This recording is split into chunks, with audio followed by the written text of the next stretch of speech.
Jacksonville, Florida, one of the deadliest cities in America, has given rise to some of hip-hop's most raw and controversial new voices.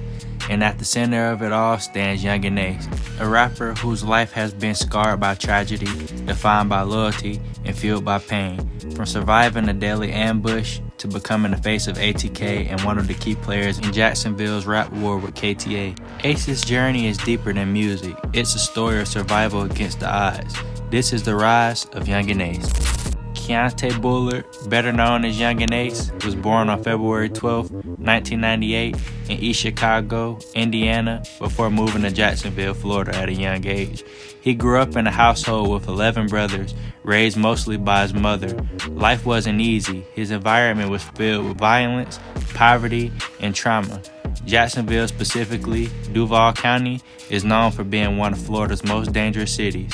And for Ace, growing up there meant learning how to survive before anything else. In 2017, Ace began uploading music to SoundCloud and World Star Hip Hop, gradually building a following. Early tracks like Go to War, No Witness, All In, and Find Myself showed a young artist channeling street experiences into melodic but gritty records. His consistency paid off, and by the time he dropped his first mixtape, Life of Betrayal, in 2018, people were starting to pay attention. That same year, he followed up with Life I'm Living, which featured collaborations with Youngboy Never Broke Again and Jada Youngin, two artists who also represented the Southern Pain rap wave that Ace was a part of. But the turning point in Ace's life and career came on June 5th, 2018. After going out to dinner to celebrate a friend's birthday, Ace and three others, including his 19-year-old brother, Trayvon Bullard, were sitting at a red light when they were ambushed in a drive-by shooting. Over 30 shots were fired. Ace was hit 8 times but survived. His other brother and 2 close friends were all killed. The loss was devastating. In interviews since, Ace has spoken openly about the PTSD and survivor's guilt he carries every day. That moment changed his life forever, and it changed the music. Pain, an emotional tribute to the people he lost and the trauma he endured. In 2019, he dropped Opps, featuring Jada Youngin, a high-energy track that gained national attention and was later considered gold. That same year, he dropped his Step Harder mixtape, which debuted at number 81 on the Billboard 200, marking his first appearance on the charts. It was clear, Ace wasn't just another street rapper from Florida. He had a story, a sound, and momentum.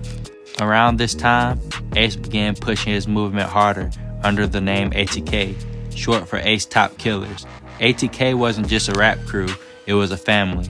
At the center of it with him was fellow Jacksonville rapper Ksoo, a longtime friend and enforcer-type figure in the group. Together, Ace and Ksoo began making music and moving through the streets as representatives of ATK.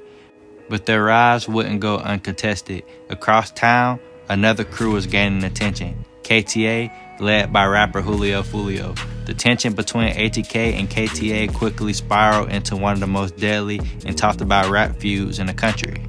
The ATK vs KTA beef wasn't just about diss tracks, it was personal. Both sides had lost friends and family in shootings, and both were willing to take the disrespect to extreme levels. Julio Foolio dropped tracks like When I See You, when he mocked the death of Ace's brothers and friends. Meanwhile, in 2021, Ace responded with what the world would become the most viral song of his career, Who I Smoke, featuring Spinner Benz, Fast Money Goon, and Whopper with the Chopper. The track sampled Vanessa Carlton's 1,000 Miles and then flipped into a brutally disrespectful anthem. Naming multiple deceased KTA affiliates by the name, the song blew up on TikTok, hit millions of views, and quickly earned gold certification. The beef caught the attention of media outlets, law enforcement, and even grieving mothers who pleaded with rappers to stop glorifying the deaths of real people. But the music kept coming, and so did the violence. As Julio and Ace traded lyrical shots, their affiliates clashed in real life. Ksoo would later be arrested and charged in 2 murders, with prosecutors alleging that he recorded music mocking his victims. Ace publicly stood by him, but the heat surrounding ATK intensified. But on June 23, 2024, things went left. Just 2 days after his 26th birthday, Julio Foolio was ambushed and killed in the parking lot of a Holiday Inn in Tampa, Florida.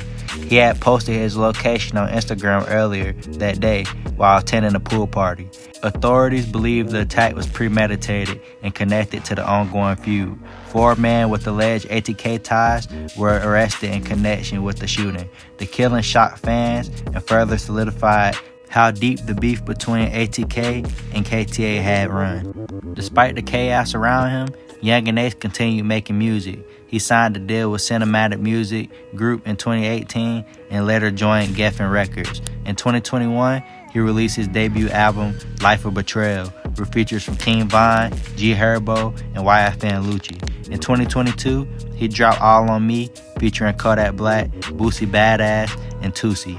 He followed his Survivor of the Trenches in 2022, Forgotten Star in early 2024, and I Control My Destiny in late 2024, which was released under his own ATK label. Through heartbreak, violence, and controversy, Yungeen Ace had remained a voice for the streets of Jacksonville. His music reflects pain of real-life losses and weight of surviving when so many around him didn't. From watching his brother die beside him, to leading ATK, to becoming one of Florida's top paying rappers, Ace's journey is one of resilience. Whether you agree with his choices or not, there is no denying the raw truth in his music and the legacy he's building in the heart of Duval.